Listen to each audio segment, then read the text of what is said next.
Alright, so here's the situation. This Pontiac is junk, okay? This wheel is kinked in. It is rubbing inside here, so it is not really, you see how it's getting stuck there?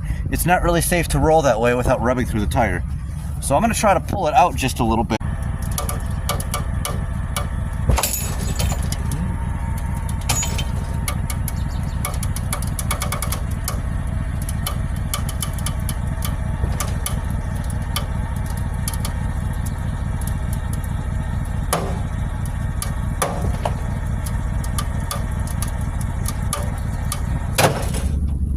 Oh.